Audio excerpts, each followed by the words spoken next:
Welcome back. Yogandhra కార్యక్రమం super success అయింది. అనుకున్నట్టుగానే రికార్డు స్థాయిలో ప్రజలు ఆర్కే బీచ్ రోడ్డుకు తరలివచ్చారు. యోగాసనాలు వేశారు.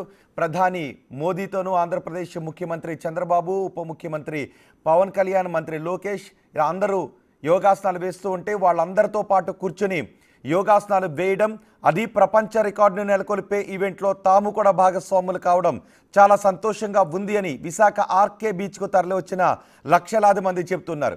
మీరు ఆ దృశ్యాల్లో కూడా చూడొచ్చు. బిగ్ టీవీ పైన మొదటి బాక్స్లో యోగాసనాలు ముగించుకుని వచ్చేటప్పుడు ముఖ్యమంత్రి యోగాసనాలకు వస్తున్నప్పుడు దృశ్యాలు మీరు చూస్తున్నారు.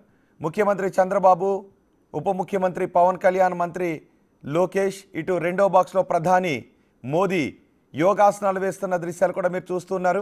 జనం మధ్యలోనే కూర్చుని యోగాసనాలు వేస్తూ ఉండటం, ప్రధానితో కలిసి యోగాసనాలు వేస్తూ ఉండటం ఒక మధురమైన అనుభూతి అని, అందులోనూ ప్రపంచ రికార్డును నెలకొల్పిన ఈ ఈవెంట్లో పాల్గొనడం చాలా అనుభూతినిస్తుంది, సంతోషాన్ని ఇస్తుంది అని అక్కడికి తరలి వచ్చిన జనం చెబుతున్నారు.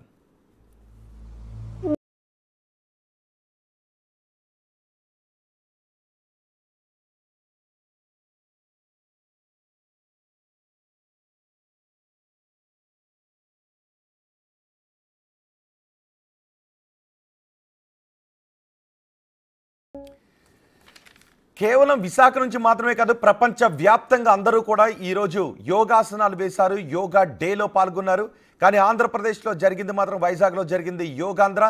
ఇది ప్రపంచ రికార్డును నెలకొల్పిన యోగాంధ్ర. మొత్తం యోగా డే గురించి పూర్తి సమాచారం మా ప్రతినిధి శివశంకర్ అందిస్తారు. శివశంకర్, ఈరోజు యోగా డే సందర్భంగా యోగాసనాలు వేసిన వాళ్ళ అనుభూతులు ఏంటి, ఏం చెప్తున్నారు? రోహిత్, మనం చూసుకుంటే ఎంతో అత్యద్భుతంగా విశాఖలో యోగాంధ్ర కార్యక్రమం జరిగింది. సుమారు 3 లక్షల మంది యొక్క అద్భుతమైనటువంటి క్రతువులో పాల్గొన్నట్లు మనకి ఇప్పటికే ప్రకటించడం జరిగింది. ఒక గిన్నిస్ వరల్డ్ రికార్డుగా కూడా మనం చూడొచ్చు. దీన్ని ఇప్పటికే ప్రకటించడం జరిగింది. ఇప్పటికే మనం నిన్న చూసుకుంటే సుమారు 22,000 మంది విద్యార్థులు ఒకేసారి యోగాసనాలు వేయడంతో ఒక గిన్నిస్ రికార్డు కూడా క్రియేట్ అయింది.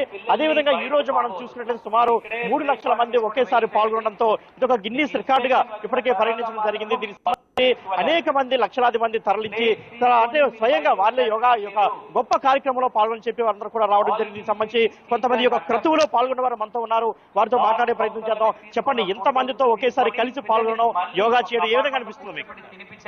మాకు చాలా ఆనందంగా ఉందండి. మేము పాడేరు నుంచి వచ్చాము. ఇక్కడ నిన్న మా గిరిజన విద్యార్థులు సుమారు 25,000 మంది వరల్డ్ రికార్డు, ఆ రికార్డును మేమే బద్దలు కొట్టుకుంటున్నాం. అందుకే నాకు చాలా ఆనందంగా ఉంది.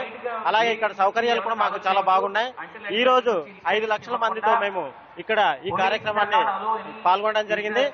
ఈ కార్యక్రమంలో మాకు అవకాశం ఇచ్చిన శ్రీ ప్రధాని మోదీ గారికి, భారత ప్రధాని గారికి, అలాగే మన నారా చంద్రబాబు నాయుడు గారికి, అలాగే డిప్యూటీ సీఎం గారు పవన్ కళ్యాణ్ గారికి, అలాగే మన నారా లోకేష్ గారికి, తదితర నాయకులందరూ కూడా ధన్యవాదాలు తెలుపుకుంటూ ఈ కార్యక్రమం చాలా సక్సెస్ జరిగిందని నేను కోరుకుంటున్నాను. మీరు చెప్పండి, ఎక్కడి నుంచి వచ్చారు మీరు? విశాఖపట్నం లోకల్.